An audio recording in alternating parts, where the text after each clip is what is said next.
Hello everybody, and today we will talk about moving average and RCA oscillator, the most common indicator and oscillator in technical analysis. They will help you to analyze the charts. The moving average is a simple technical analysis tool that smooths out the price data by creating constantly updated average price. The average is taken over a specific period of time, like 10 days, 20 minutes, 30 weeks, or any time period the trader chooses. The advantages of using a moving average in your trading, as well as options on that type of moving average to use.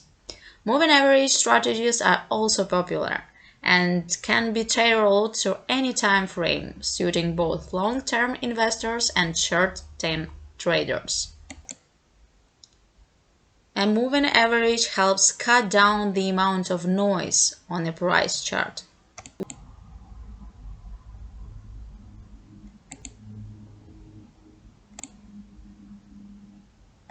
Charting software and trading platforms do the calculation, so no manual math is required to use a moving average.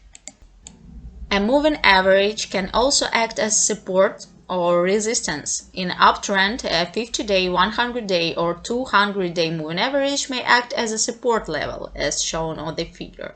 This is because the average acts like a floor or support, so the price bounces up of it. In downtrend, a moving average may act as a resistance, like a selling the price hit the level and then start to drop again.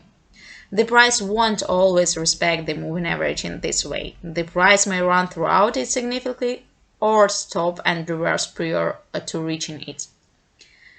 If the price is below a moving average, the trend is down. However, moving average can have different lengths, so one moving average may indicate an uptrend, while another indicates a downtrend.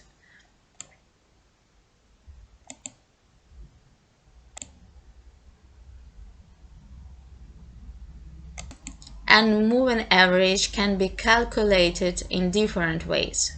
A 5-day simple moving average adds the 5 most recent daily closing prices and divided into 5 to create a new average each day. Each average is connected to the next, creating a singular flowing line. Another popular type of moving average is exponential moving average. The calculation is more complex as it applies more weight of the most recent prices. If you plot a 50-day simple moving average and 50-day exponential moving average on the same chart, you will notice that the exponential moving average reacts more quickly to the price changes than this simple moving average does, due to the additional weight on recent price data. Common moving average lengths are 10, 20, 50, 100, and 200. These lengths can be applied to any chart time frame, depending on the trader's time horizon. The time frame or length you choose for a moving average, also called the look-back period, can play a big role in how effective it is. And moving average with this short time frame will react much quicker, no price changes, than a moving average with a long look back period. In the figure, the 20-day moving average more closely tracks the actual price than 100-day moving average does. The 20-day may be of an analytical benefit to a short-term trader since it follows the price more closely and therefore produces less like long-term moving average. A 100-day moving average can be more beneficial to a longer time period trader. Lag is the time it takes for a moving average to signal a potential reversal. Recall that, as a general guidance, when the price is above a moving average, the trend is considered up. So when the price drops below that moving average, it signals a potential reversal based on that moving average. A 20-day moving average will provide many more reversal signals than 100-day moving average. They can be any length, 15, 28, 19, 8, etc., adjusting the moving average so it provides more accurate signals on historical data may help create better figure signals. Crossovers are one of the main moving average strategies. The first type is a price crossover, which then the price crosses above or below moving average, so signal a potential change in trend.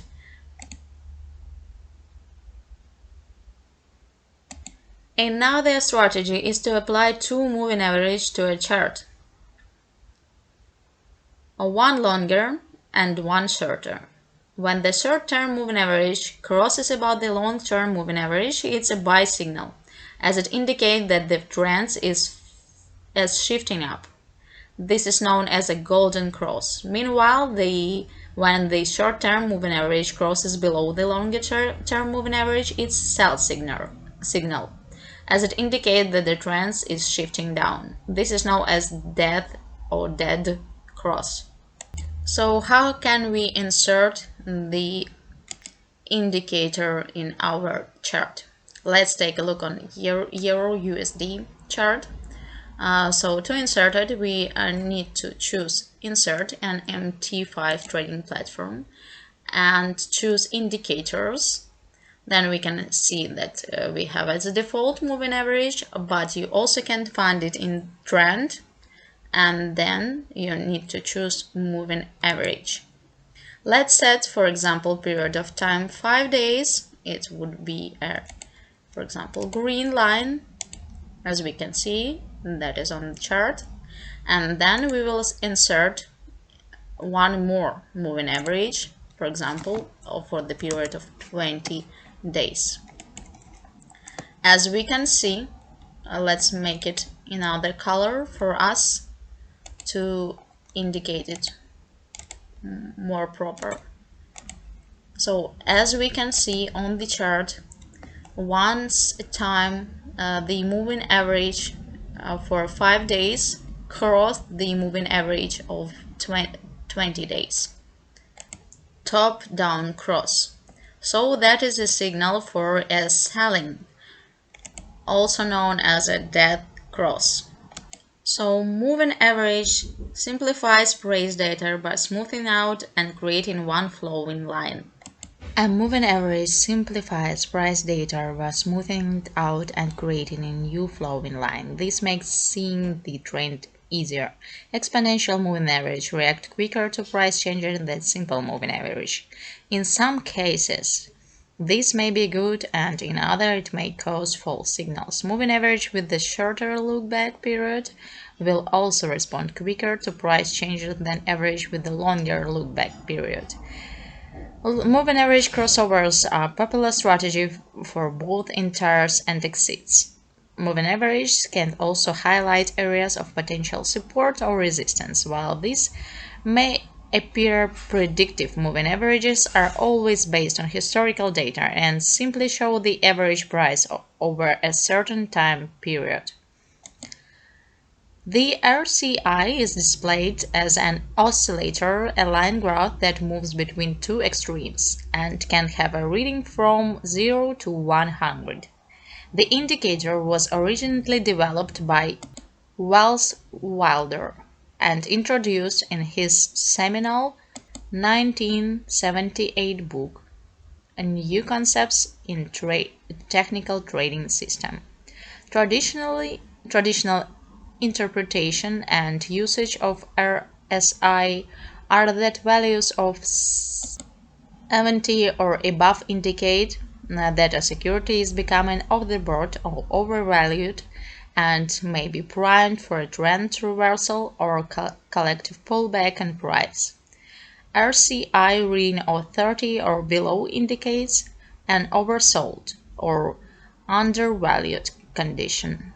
The relative strength index is computed with a two-part calculation that starts with the following formula. The average gain or loss used in the calculation is the average percentage gain or loss during lockback period.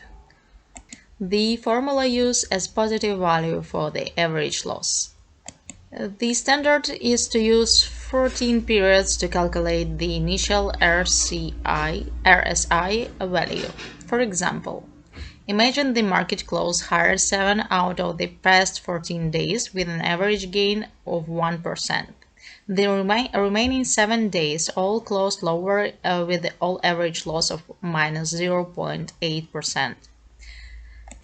The calculation for the first part of the RCI would look like the following explained calculation. 55.55 equals 100 minus the formula. Once there are 14 periods of data available, the second part of the RCSI formula can be calculated. The second step of the calculation smooths the results. Using this formula, RCI can be calculated where the RCI line can then be plotted beneath an asset price chart. It will rise as the number and size of positive closes increase, and it will fall as the number of size of losses increase.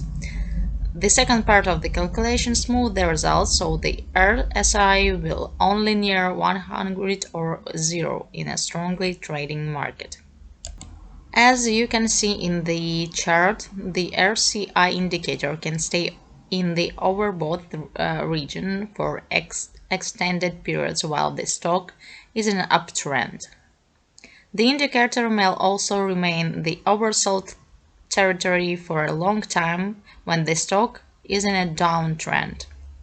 This can be confusing for a new analyst, but learning to use the indicator within the context of the prevailing trend will clarify these issues. As you can see in the following chart, during a downtrend, the RSI would peak near 50% level rather than 70%, which could be used by investors to more reliability signal bearish conditions. Many investors will apply a horizontal trend line that is between 30 and 70% levels when a strong trend is in place to better identify extremes. Modifying overbought or oversold levels when the price of a stock or asset is in a long-term horizontal channel is usually unnecessary. Related to concept to using overbought or oversold levels appropriate to the trend is a focus on trading signals and techniques that conform to the trend. In other words, using bullish signals when the price is in a bullish trend and bearish signals when the stock is in a bearish trend will help to avoid the many false alarms the RCI can generate.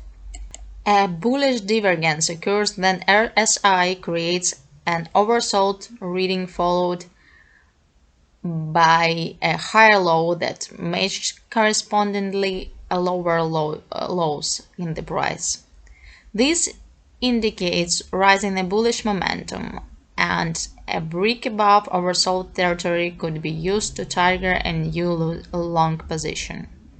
As you can see in the following chart, a bearish divergence was identified when the RSI formed higher lows and the price formed lower lows.